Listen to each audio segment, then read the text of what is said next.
A oferta da viúva pobre. Graças a Deus ela não era uma pobre viúva.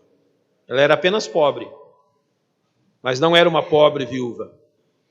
Podia, em algum aspecto, provar de lutas quanto ao seu sustento, mas não era uma miserável. Ninguém debaixo da graça de Deus é miserável. Então a oferta da viúva pobre serve-nos como exemplo nesta manhã, e a palavra de Deus diz assim: e olhando ele, viu os ricos lançarem as suas ofertas na arca do tesouro, e viu também uma pobre viúva lançar ali 2 pequenas moedas. E disse: em verdade vos digo que lançou mais do que todos esta pobre viúva, porque todos aqueles deitaram para as ofertas de Deus o que lhe sobejava, mas esta, da sua pobreza, deitou todo o sustento que tinha. Este acontecimento se dá no momento crucial do ministério do Senhor Jesus. E por isso, para nós entendermos a amplitude dele e todo o contexto histórico que o cerca, eu vou pedir que você acompanhe na sua Bíblia as coisas que acontecem a partir do capítulo 19 do Evangelho de Lucas. Então volte uma página ou 2. É importante nós entendermos as coisas que acontecem a partir do capítulo 19. Jesus, no começo do capítulo, Jesus está em Jericó. Mas a partir do verso 28, Jesus vai para Jerusalém. E então é em Jerusalém que isso acontece. Eu quero aqui sintetizar o que acontece historicamente nesse período de Jesus em Jerusalém. No capítulo 19, a partir do verso 28 até o verso 44, nós temos a entrada triunfal de Jesus em Jerusalém, assentado sobre um jumentinho. Nenhum judeu esperava que o Messias adentrasse a cidade real num jumento. Isso foi um fato que o surpreendeu. Se ele é o Messias, como que ele entra triunfalmente assentado num jumentinho? Mas a parte pobre da população entendeu isso e estendia suas vestes, para que ele, quando passasse sobre as vestes deles. Estava ali o caminho real preparado para que Jesus entrasse na cidade real. Logo depois disso, Jesus vai ao templo, e os versos 45 a 48 do capítulo 19 narram Jesus expulsando os mercadores do templo. A religião judaica havia se tornado um grande comércio, e Jesus então está purificando o templo daqueles mercadores. Então nós chegamos no capítulo 20, e nós vemos ali nos 8 primeiros versos os fariseus questionando a autoridade de Jesus, e Jesus diz a eles: olha, é fácil entender isso, apenas me respondam. O batismo de João era dos homens ou dos céus? E eles temeram, se eles respondessem dos homens, a população teria ido contra eles, porque considerava João, se respondessem dos céus, Jesus diria: então por que vocês rejeitaram? E em tudo isso, o que nós enxergamos é cegueira espiritual. A cegueira espiritual daqueles homens era algo notável. E logo depois, Jesus vai falar sobre essa cegueira, dos versos 9 a 19, contando sobre a parábola dos vinhateiros. E o que era isso? Um homem, que no caso é Deus, representa a Deus, ele tem a sua vinha, que no caso representa Israel. Então ele manda seus representantes à vinha, que são os profetas. E o que as pessoas que vivem da vinha fazem com os seus representantes? Eles matam seus representantes. Foi isso que Israel fez com os profetas. Então o dono da vinha envia o seu próprio filho. E o que os vinhateiros fazem? Matam o seu próprio filho. Jesus estava dizendo aqui: é isso que vocês vão fazer com o Filho de Deus, é isso que vocês vão fazer comigo. E isso evidencia a cegueira profunda daquele povo. Nem o Messias eles foram capazes de reconhecer. Nem o Messias que a Bíblia descreveu em detalhes, eles foram capazes de saber que era ele. Logo depois, nos versos 20 a 26, os fariseus tentam Jesus a respeito do tributo, se era justo ou não entregá-lo, e Jesus diz: ei, traga uma moeda para mim. Os tolinhos trouxeram, né? Entregaram para Jesus. Jesus vira para eles e diz: de quem é a efígie? De quem é a imagem nessa moeda? O que eles respondem? É de César. E Jesus, numa lógica tremenda, diz a eles: olha, dá para César o que é de César, não é a cara dele que está pintada aí. Entrega para ele. Vocês não conseguem discernir entre as coisas do meu reino e as coisas deste mundo? A cegueira de vocês é tamanha. Nos versos 27 a 40 do mesmo capítulo, são os saduceus que se chegam a Jesus contando uma história, dizendo assim: olha, uma mulher teve um esposo aqui nessa terra, o esposo morreu, e eles vão aumentando a história: teve mais um e morreu, teve mais um e morreu, teve mais um e morreu, teve mais um e morreu. Quem é que vai ser o esposo dela lá no céu? Jesus olha para eles e diz: olha, vocês estão julgando as coisas completamente erradas. Lá no céu ninguém casa, ninguém se dá em casamento. É como Jesus disse: vocês são tão cegos que a mentalidade de vocês está manchada por tudo isso. E para completar o capítulo, Jesus alerta os seus discípulos a respeito dos escribas e das suas tradições. Eles eram homens que serviam a religião, se serviam da religião para o seu próprio bem. Em todo esse contexto, antes de falar sobre a viúva pobre, Jesus ressalta a cegueira espiritual deles, Jesus ressalta a visão mundana deles, e Jesus ressalta como aquilo que Deus havia ordenado para eles havia se tornado numa ferramenta simplesmente para manter o status, o luxo e o sucesso deles. Então vem a viúva pobre. Sabe, tem coisas que você não consegue ensinar em palavras. Há coisas que você não consegue ensinar explicando. Você tem que ilustrar. Não há nenhum homem que se compare a Jesus em termos de ilustração. Jesus simplesmente é incrível em termos ilustrativos. Olha isso com Nicodemos. Olha, Nicodemos quer saber lá, olha, ninguém faz isso que você faz se não vier de Deus. E Jesus vai ali firme, né? Olha, eu vou te falar uma coisa: se você não nascer de novo, não pode entrar no reino de Deus. Ele não consegue entender aquilo. No outro capítulo, 4 de João, Jesus está junto de uma mulher num poço de água e ele pede água. E a mulher olha para ele: não tem como tirar água para você. E ele diz: olha, se você soubesse quem lhe pede água, tu lhe pedirias. Quem está com você, você lhe pediria e ele te daria uma água viva. Você nunca mais teria sede. E Jesus era assim o mestre das ilustrações. Então aqui, Jesus faz o mesmo que ele faz em João capítulo 8, quando ele diz, no verso 12, eu sou a luz do mundo. Aqueles homens não conseguiam entender que ele era a luz do mundo. Então no começo do capítulo 9, Jesus faz um cego de nascença ver. Logo vocês não entendem, então eu vou fazer na prática. Vocês vão entender porque eu sou a luz do mundo. E aqui se dá o mesmo. Mesmo Jesus tendo falado a eles e aos seus discípulos a respeito de todo o mal que eles causavam, ele precisou usar o exemplo da viúva pobre para que eles entendessem na prática o que isso significava. É interessante também observar o que vem depois do acontecimento com a viúva pobre. No verso 5 do capítulo 21, Jesus começa o seu sermão profético. E Jesus começa a dizer coisas a eles sobre o que aconteceria depois daqueles dias. E observe o verso 6. Quanto a estas coisas que vedes, dias virão em que não se deixará pedra sobre pedra que não seja derrubada.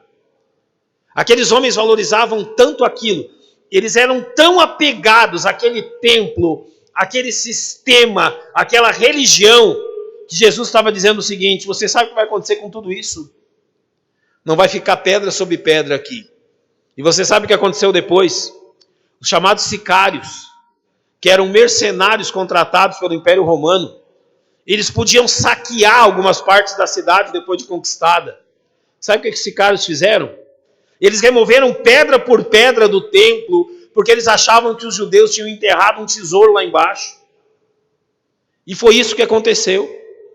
Aquilo tudo que para eles era a glória da vida deles, acabou desse jeito. Tudo aquilo que era a avareza, a ganância deles representada no templo, virou um monturo de pedras. Mas tem mais uma coisa que é importante mostrar. Não é só o que aconteceu antes, o que acontece depois, mas também onde esse fato ocorreu. Sabe onde esse fato ocorreu? O gasofilácio era um lugar onde as mulheres tinham acesso. E por isso essa mulher está lá. Era uma sala onde eles ofereciam as ofertas deles. E tente imaginar como era aquela sala. Haviam 13 urnas. Alguém lembra? Quando se amarrava cachorro com linguiça, como é que depositava dinheiro no banco? As paredes dos bancos tinham uma portinha de ferro, que você pegava um envelopinho. Eu vi isso na Avenida Paulista, em São Paulo. Está lá ainda num banco. Você escrevia lá e colocava naquela urna de metal. Daí um dia eu passei por ali com um amigo e perguntei, o que é isso? Ele disse, olha, no tempo que amarrava cachorro com linguiça, a gente depositava dinheiro assim no banco. Pois agora imagina essas urnas. Só que eram 13 urnas, 13 locais de depósito, em formas de trombeta. Foi isso que eles fizeram. Uma sala com 13 bocas de trombeta. E essas 13 bocas serviam para o seguinte: cada uma dessas urnas servia para uma coisa. Então, se você fosse lá e você queria ofertar para as viúvas, tinha uma urna daquelas que você fazia isso. Eu quero ofertar para a manutenção do templo, você fazia isso. Eu quero ofertar para a manutenção dos sacerdotes, tinha uma urna daquelas. E assim, cada uma delas tinha um objetivo. Só que tinha um porém nisso. Os sacerdotes ficavam diante daquelas urnas, e quando você chegava lá, diante de todas as pessoas, você tinha que fazer o seguinte: você tomava o seu envelope, talvez, vamos dizer assim, não é? E dizia, eu tenho aqui uma oferta de tanto que será dada para tal fim. Foi isso que Jesus ouviu quando estava lá. Ele ouviu os homens ricos chegarem com seus pacotes de dinheiro e dizer, eu tenho aqui uma oferta de tantos denários que será depositada para este fim. E ele viu uma mulher chegar com apenas 2 moedas. Aquilo que naquele tempo se chamava de leptons. O que era um lepton? Era a moeda menos valorosa que existia. Você não comprava nada com lepton. Ela tinha 2 moedinhas daquelas. Eu tentei calcular o que seria isso para nós hoje. Aqueles 2 leptons, eles trabalhavam com base em denários, não é? O salário de um dia de trabalho, 8 horas de trabalho. Sabe quanto representava aquelas 2 moedinhas? Num salário mínimo da época deles? 8 minutos de trabalho. Então ela deu uma oferta correspondente a 8 minutos de trabalho. Se você dividir o nosso salário mínimo pelas horas de trabalho do mês, isso vai dar 7 centavos por minuto. Sabe quanto que ela ofereceu, então, no nosso valor de hoje? 56 centavos. Então Jesus vê uma mulher chegando com 56 centavos na mão. Ela declara para o que ela vai ofertar. E ela vai lá e coloca aquela oferta naquele lugar. Você consegue imaginar o que as pessoas ao redor pensaram? E como isso chamou a atenção de Jesus? O que nós aprendemos com a viúva pobre? Primeira coisa que nós entendemos nesse texto é a seguinte: Jesus reconhece a atitude dela como feita para com Deus. É interessante isso. Ele diz assim, porque todos aqueles deitaram para as ofertas de Deus. E eu quero aqui explanar isso de uma forma bem prática. Em diversas ocasiões, Jesus denunciou a má conduta dos líderes judaicos e o uso da religião judaica para fins pessoais. No final do capítulo 20, Jesus disse assim, guardai-vos dos escribas que querem andar com vestes compridas e amam as saudações nas praças e as principais cadeiras nas sinagogas e os primeiros lugares nos banquetes, que devoram as casas das viúvas. Jesus não cansou de denunciar a má religião deles. Jesus não cansou de denunciar que haviam maus homens entre eles. Da onde você acha que veio as 30 moedas de prata que compraram a traição de Judas? Olha para que eles usavam aquilo que era lançado nas ofertas. Mas sabe, ao observar a oferta da viúva pobre, Jesus não advertiu quanto a ofertar. tendo por líderes homens tão inescrupulosos. Jesus elogiou a atitude dela. Jesus podia ter dito a ela: ei, não oferte aí não. Esses líderes são inescrupulosos. Essa religião é uma grande fantasia. Não, Jesus diz que ela ofertou para quem?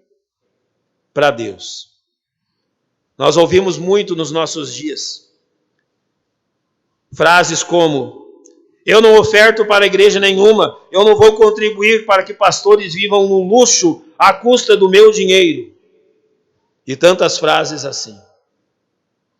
Primeiramente, sim, há homens desonestos nas igrejas, assim como existem homens desonestos em qualquer lugar do mundo. A igreja não é uma exceção. Há homens honestos na igreja, assim como há homens desonestos na igreja. Há homens desonestos no mundo, assim como existem homens desonestos, honestos no mundo. A igreja é formada de pessoas que estão com os pés nesse mundo. Mas Jesus não a repreendeu por ofertar naquele lugar. Em segundo lugar, sim, Deus tratará, e Deus tem tratado com esses homens desonestos. Deus tratou duramente com a desonestidade da religião judaica. Aqueles homens morreram e a sua religião foi destruída, e aquele foi o ocaso do judaísmo. Então nós entendemos que Jesus não reprovou a oferta da viúva, porque esta oferta estava em concordância com a vontade de Deus. E nós cremos que o próprio Deus cuidaria para que aquele pequeno valor fosse usado para a glória dele.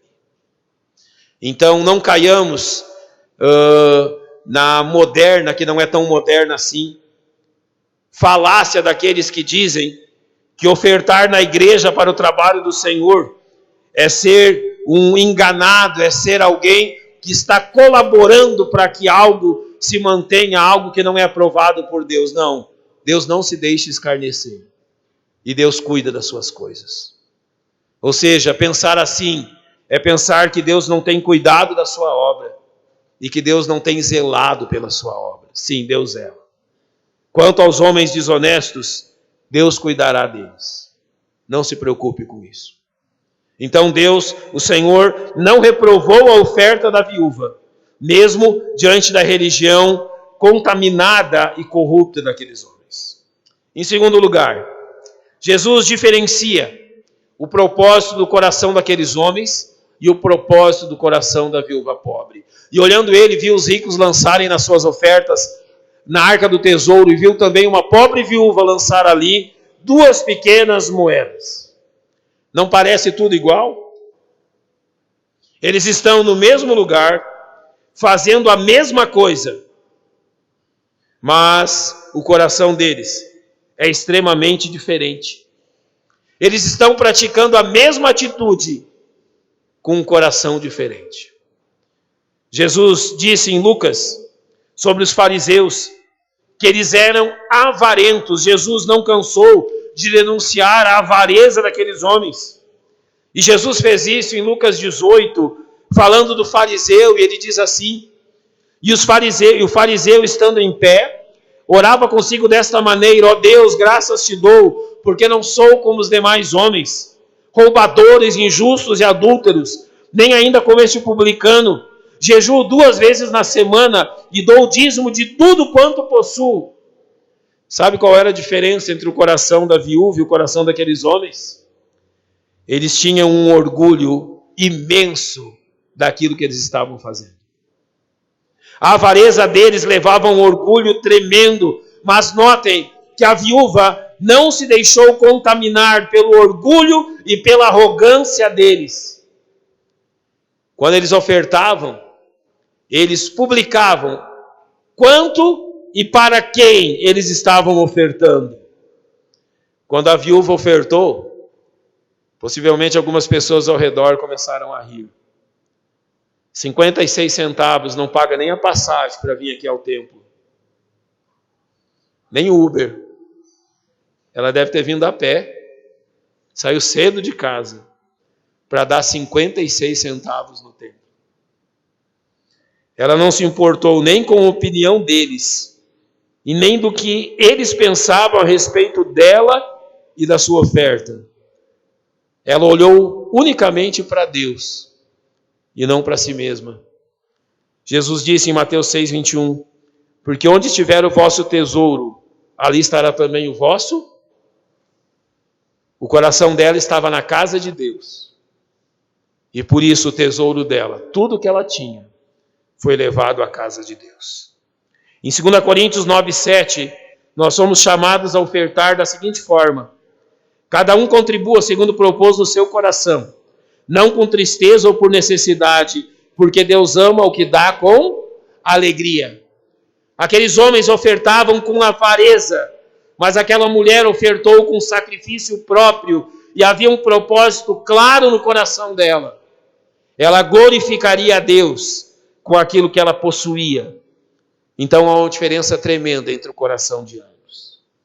Em terceiro lugar, Jesus também ensina, usando esse exemplo, sobre dois tipos de ofertantes: os que buscam crédito e os que reconhecem seu débito.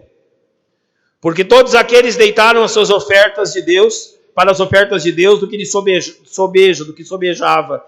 Mas esta mulher da sua pobreza deitou todo o sustento que tinha. Jesus aqui vê uma grande diferença de propósito entre aqueles homens e a viúva pobre. E o que nós entendemos por isso? Você entendeu como era a oferta daqueles homens? Qual era a atitude e o propósito deles? Eles ofertavam como que acrescentando crédito a si mesmos. Quando eles chegavam diante do gasofilácio, o publicar do valor e do que devia ser usado a oferta, é como se eles fizessem a contabilidade do que estavam ofertando.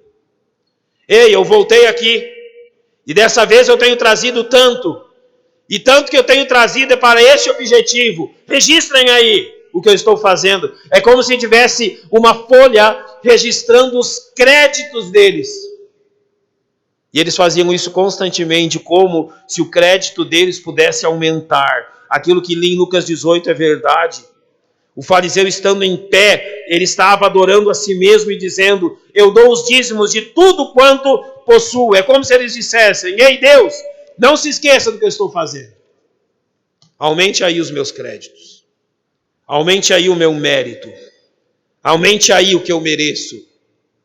Mas você já olhou para a viúva pobre? Ela oferta como quem reconhece um grande débito. Como quem está em dívida. A oferta dela é a oferta de alguém que anseia por diminuir uma grande dívida. Então ela dá tudo que tem. Ela chega como uma devedora. Em Lucas 18, o fariseu, o publicano é um exemplo disso, quando está escrito assim: o publicano, porém, estando em pé de longe, nem ainda queria levantar os olhos ao céu, mas batia no peito dizendo: ó Deus, tem misericórdia de mim, pecador.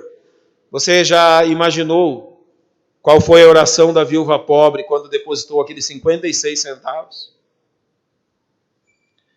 Quando os fariseus traziam o que sobrava, talvez eles colocassem num saco, chegassem diante daquelas urnas em forma de trombeta e jogavam. Soma aí para o meu mérito. Quando a viúva chega com 56 centavos, ela deposita do mesmo jeito. E ela não traz mérito. É como se ela dissesse: Senhor, é por tudo que tu tens feito por mim. E deposita. Isso é não crédito, mas ela reconhece quanto era devedora à graça de Deus. Mateus 6, versos 3 e 4 nos ensinam como ofertar. Mas quando tu deres esmola, não saiba a tua mão esquerda o que faz a tua direita, para que a tua esmola seja dada em secreto, e teu pai que vem em secreto, ele mesmo te recompensará publicamente. Sabe qual é a diferença do crédito e do débito daquelas duas pessoas?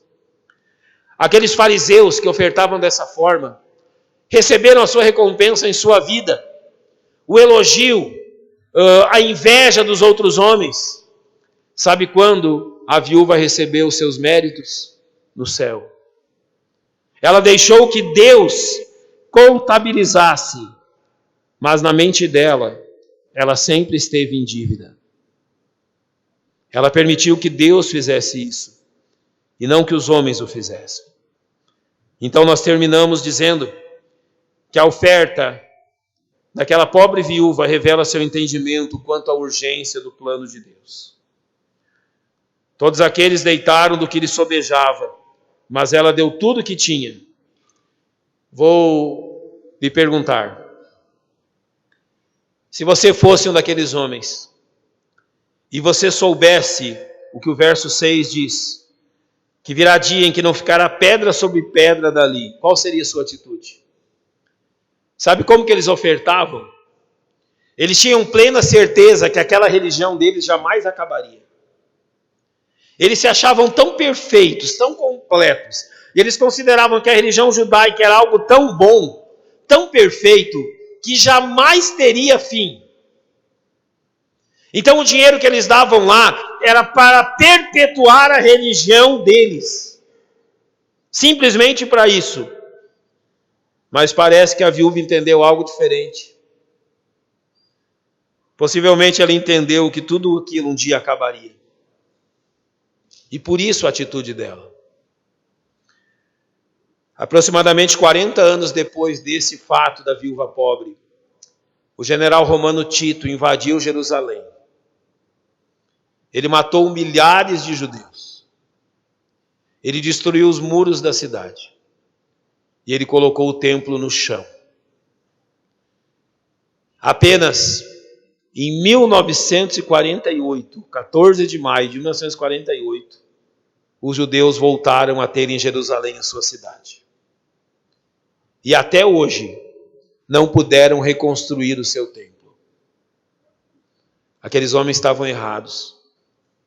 Eles apostaram as suas fichas em coisas terrenas, em coisas que podiam ser destruídas. A viúva pobre colocou toda a sua confiança naquilo que jamais seria destruído, naquilo que jamais seria roubado e saqueado.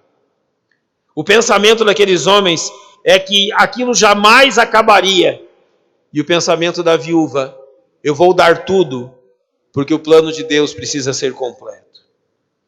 Jesus disse em Mateus 24, que daquele dia e hora ninguém sabe, nem os anjos do céu, mas unicamente meu Pai.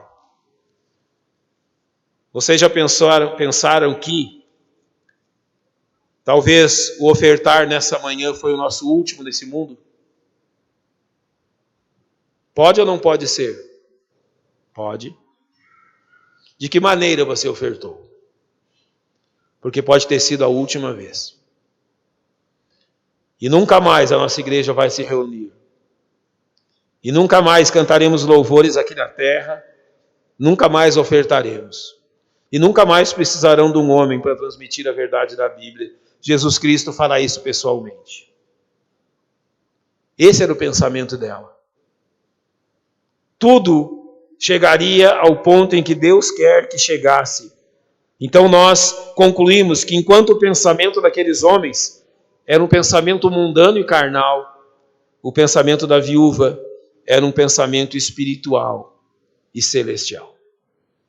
É aí que deve estar os nossos olhos quando ofertamos ao nosso Deus. Então a exortação de 1 Timóteo 6 serve muito bem para nós. Olha o que Paulo diz a Timóteo: manda aos ricos deste mundo. E aqui envolve todos nós, não só aqueles que aquele tempo consideraram ricos, mas todos aqueles que têm algum bem, que não sejam altivos, nem ponham a esperança na certeza das riquezas. Não foi aquilo que os fariseus fizeram, mas no Deus vivo, como fez aquela mulher, que abundantemente nos dá todas as coisas para delas gozarmos. O que ela entendeu? Tudo é de Deus, tudo pertence a Ele, e tudo deve servir para a glória dEle, por isso ela deu tudo. Que façam bem, enriqueçam em boas obras, repartam de boa mente, sejam comunicáveis. Parece que nós estamos vendo a foto da viúva pobre aqui. É isso que ela é. Que entesourem para si mesmos um bom fundamento para o futuro, para que possam se apoderar da vida eterna. Aqui é refletido o pensamento dela. Então é assim que Deus nos manda. Que os nossos pensamentos, que a nossa intenção e propósito ao ofertarmos na casa de Deus seja o pensamento, a intenção e o propósito daquela mulher, não dos fariseus. Que tenhamos a convicção dela, mas acima de tudo, a dependência dela. Acima de todas as coisas, a viúva pobre é um exemplo de alguém que dependia de Deus. Temos falado neste mês aos irmãos, colocamos uma frase aqui sobre a mesa, começando aqui. Aqui aonde? Aqui no meu coração, aqui na minha igreja, aqui na minha vida. Que sejamos como ela. Tudo começou na sua confiança e na sua dependência de Deus. E todas as coisas que Deus fez através daquilo foram simplesmente maravilhosas. Então, que tomemos para nós o exemplo daquela mulher. Vamos fechar os nossos olhos, vamos orar. E antes de nos despedirmos, nós vamos cantar um cântico.